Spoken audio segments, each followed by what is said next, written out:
All right, welcome everybody. This lesson is all about decimals, and we're going to focus today on adding and subtracting decimals, and we're going to be using mental math using the properties of addition when we're working with the adding and subtracting of decimals. So let's go ahead and take a look at our essential question of the day.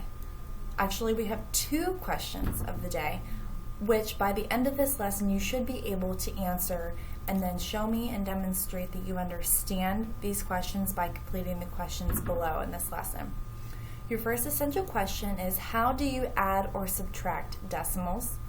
The second is, what are the properties of addition?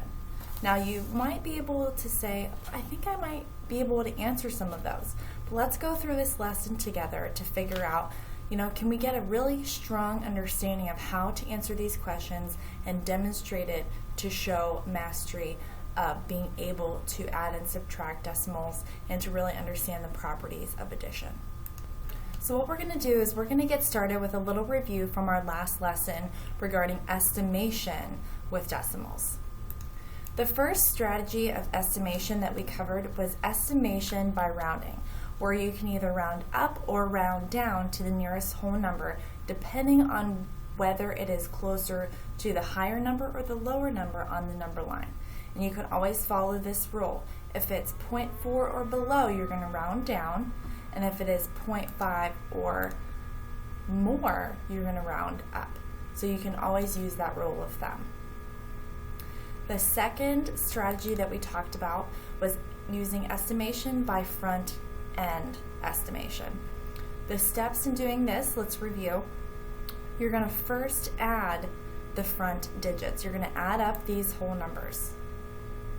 The second step is to estimate the sum of the cents to the nearest dollar. Sometimes we're not always working with money, so anything after the decimal you're going to figure out, is it going to round up to a whole number of 1 or round down to 0? In this case, I chunked these both together, because if we would estimate when we add those together, it'd be about $1, and 95 cents is about $1 as well. So from there, we add up the front digit with the estimation of the digits after the decimal to equal approximately 9. The last estimation strategy that we talked about was using compatible numbers. So these would be numbers that are easily computed together. Here's an example. Suppose you have saved $82.25. How many DVDs can you buy if they are $7.95 each? So thinking of numbers that would be compatible to each other, we could change $82.25 to be $80, and we could change $7.95 to be $8. Those are easily compatible. When we divide 80 by 8, that would equal 10. So this person would be able to buy approximately 10 DVDs. So that's just a quick review on the estimation strategies that we went over in our first lesson. And now we're going to move on to adding and subtracting decimals. When I was in school, working with decimals is something that I always struggled with. So I wanted to make sure that I gave you guys clear and concise steps to follow when it comes to adding and subtracting decimals. So let's go ahead and take a look at just adding decimals. The first step that you're going to want to take is to get organized by lining up the decimal points. Then from there, you're going to insert a 0 to line up all of the place values, and then you're going to drag the decimal point straight down. And then from there, you just add up the whole numbers. So let's go ahead and take a look at what that's going to look like. I'm going to do the first example on my own, and then I'm going to give you some time to solve one independently. So here we have our first example. 1.913 plus 0.08 plus 3. So let's start by lining up those decimals. We have 1.913. Our next value is 0.08. So we have 0.08, and then a whole number 3. which has the decimal after it. Our operation is addition, and I'm going to put my equal bar. Now my second step is to insert any zeros that need to be put in place. So I'm going to change the color, and I'm going to add my zeros so that I stay lined up and organized. Now I can move straight down and add up my whole numbers. 3 plus 0 plus 0 equals 3. 1 plus 8 plus 0 equals 9. 9 plus 0, 0 is 9. And 1 plus 3 is 4. So, when we add up these decimals, we stayed organized by lining up the decimals, inserting zeros where they're needed, dragging our decimal point straight down, and adding up our whole numbers. So for this first example, we were able to come up with a sum of 4.993. Now I'm going to give you a moment to work on this example on your own, and we're going to check back together to see how you did.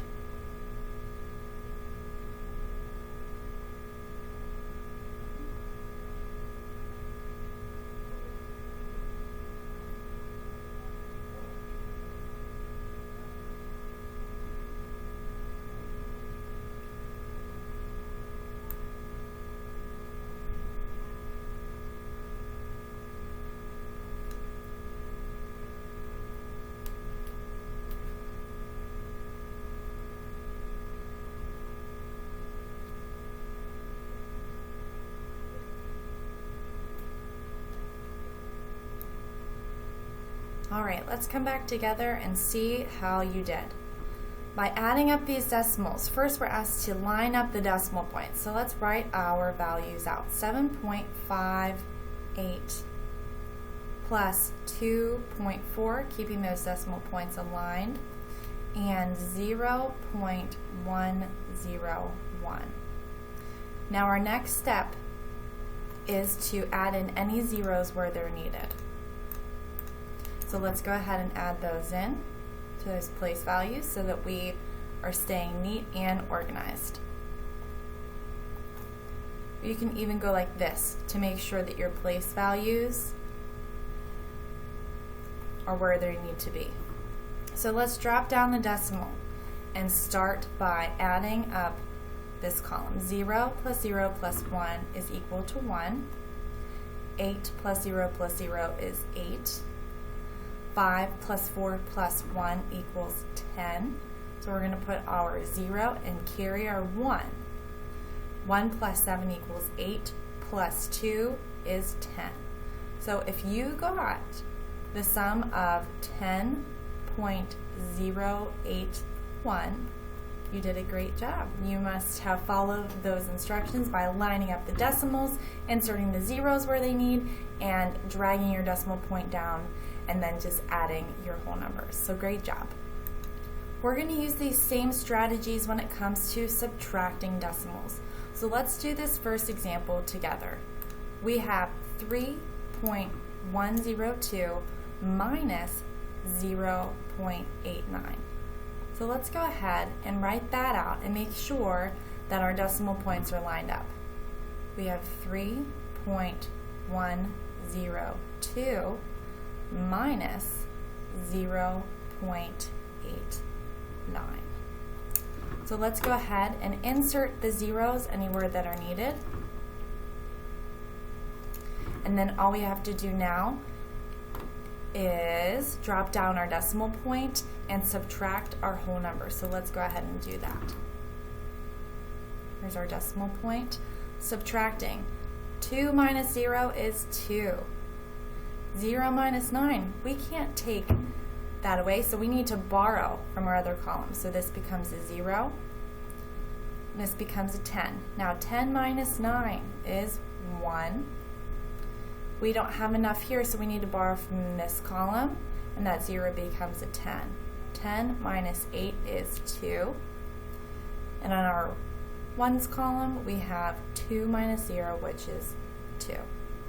So when we subtract these decimals, it equals 2.212.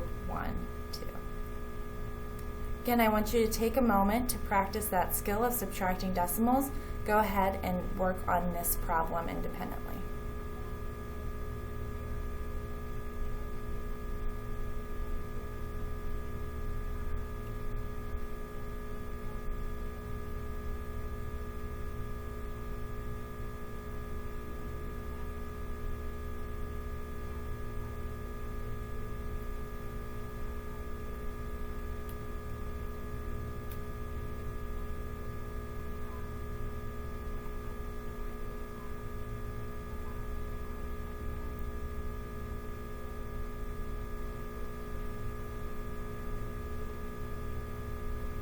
All right, let's take a look at this together.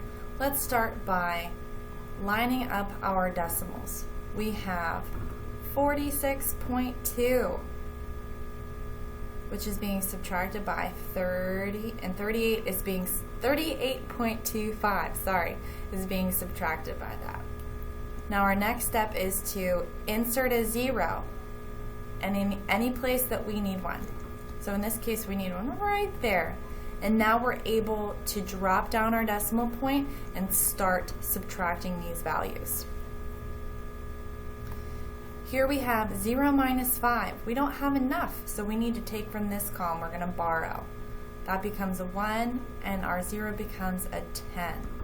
10 minus 5 is 5. Now in this column we have 1 minus 2. Again, we don't have enough, so we need to borrow 10 from this column. Let's regroup. 11 minus 2 equals 9. 5 minus 8. We need to regroup again. We need to borrow 10 from this column. And that 5 becomes a 15. Oh, that should be an 11. There we go. 15 minus 8, everybody. 15 minus 8 is 7. And 3 minus 3 is 0. So for this subtraction problem with decimals, you should have gotten a difference of 7.95. If so, give yourself a smiley face, pat on the back, gold star, because you did a great job. All right, now we're going to move on to talking about the properties of addition. There are 3 different properties of addition, the first of which is the identity property of addition, which states that the sum of 0 and A is A. Well, geez, what does that mean? In this case, it means that anything plus 0 is going to be itself. So in this case, we have 5.6 plus 0 equals 5.6. The commutative property states that changing the order of the addends, so the numbers that are being added, it doesn't change what your answer is going to be. It doesn't change what the sum is. So in this case, we would have 1.2 plus 3.4. It doesn't matter. We could put it in any order. We can change the order of it. It's still going to be the same amount. And then there is the associative property of addition. Changing the grouping of the addends does not change the sum. So whether we add 2.5 plus 6 first or 6 and 4 first, it doesn't matter. You're still going to come up with the same solution. So let's take a look at what that looks like. Working with the properties of addition, we have 3 addends that we're adding together. We have 0.7, 12.5, and 1.3. The property of addition that I would like to work with in this problem is going to be the commutative property, which means that it doesn't matter what order we have our numbers in, it's still going to be the same. But I'm going to make it a little easier on myself in adding them mentally. So I'm going to change the order of how this is written. I'm going to add 0.7 plus 1.3 plus 12.5. So I'm using the commutative property. I'm changing the order. The reason why I did that is because 0.7 and 1.3, they go together very nice. They're compatible numbers, guys, compatible numbers. 0.7 plus 1.3 is equal to 2.